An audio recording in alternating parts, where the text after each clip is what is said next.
बार्शी विधानसभा मतदारसंघाचे आमदार दिलीप सोपल यांचे भाऊ सुधीर गंगाधर सोपल यांच्या आगळगाव रोडवरील निवासस्थानावर मध्यरात्री पेटती स्फोटके फेकून जाळपोळीचा प्रयत्न करण्यात आल्याची धक्कादायक घटना उघडकीस आली आहे। या प्रकरणी बार्शी शहर पोलीस ठाण्यात 8 जणांविरुद्ध गंभीर कलमान्वये गुन्हा दाखल करण्यात आला असून शहरात मोठी खळबळ उडाली आहे। पोलिसांनी दिलेल्या माहितीनुसार दिनांक 23 जून रोजी पहाटे सुमारे 1:15 वाजण्याच्या सुमारास हा प्रकार घडला।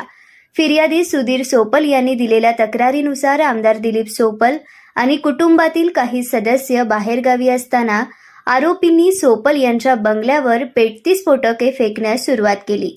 स्फोटकांच्या आवाजामुळे सुधीर सोपल आणि कर्मचारी गुरुपाद्य स्वामी यांना जाग आली। त्यांनी बाहेर पाहणी केली असता परिसरातील आंबा, जांभूळ आणि बांबूच्या झाडांना आग लागल्याचे दिसून आले।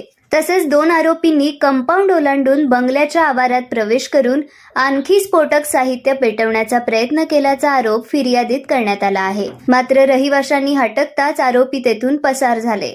दरम्यान कर्मचारी गुरुपाद्य स्वामी यांचा मुलगा ओंकार स्वामी यांनी कंपाऊंड बाहेर जाऊन आणखी 6 जण घराच्या दिशेने पेटती स्फोटके फेकत असल्याचे पाहिल्याचे सांगितले। आरोपी रिक्षा आणि 3 दुचाकींवरून घटनास्थळी आल्याची माहिती समोर आली आहे। घटनेची माहिती मिळताच बार्शी शहर पोलीस आणि अग्निशामक दलाने तातडीने घटनास्थळी धाव घेत आग आटोक्यात आणली। या घटनेत परिसरातील झाडांचे मोठे नुकसान झाले असून सौर ऊर्जा यंत्रणेलाही फटका बसला आहे। प्राथमिक पंचनाम्यानुसार सुमारे 1,50,000 रुपयांचे नुकसान झाल्याचा अंदाज आहे।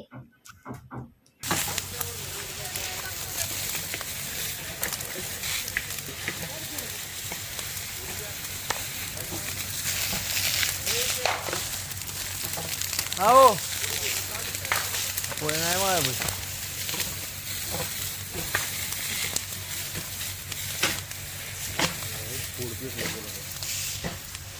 हां नको नको नको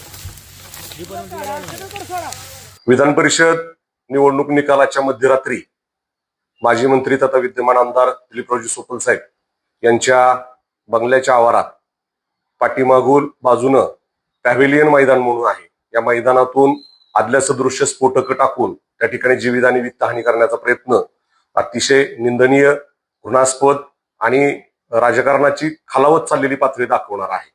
या प्रकारामुळे शहरवासियांमध्ये अत्यंत भीतीचं असं वातावरण पसरलेलं आहे। या प्रकाराचा पोलिसात रितसर गुन्हा दाखल झालेला आहे।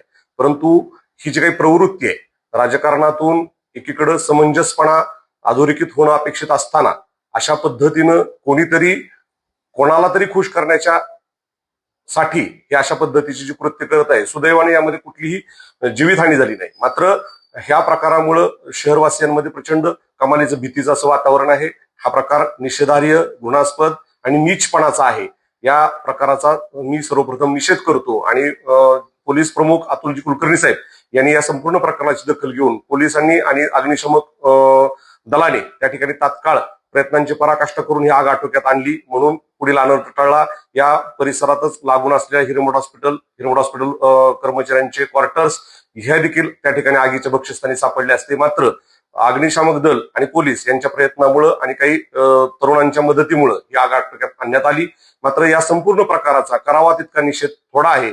या संपूर्ण प्रकाराबाबत प्रशासकीय यंत्रणा, पालकमंत्री, त्याचबरोबर मुख्यमंत्री यांनी योग्य ती दखल घेऊन याबाबत योग्य ती कठोर कारवाई करावी। धन्यवाद।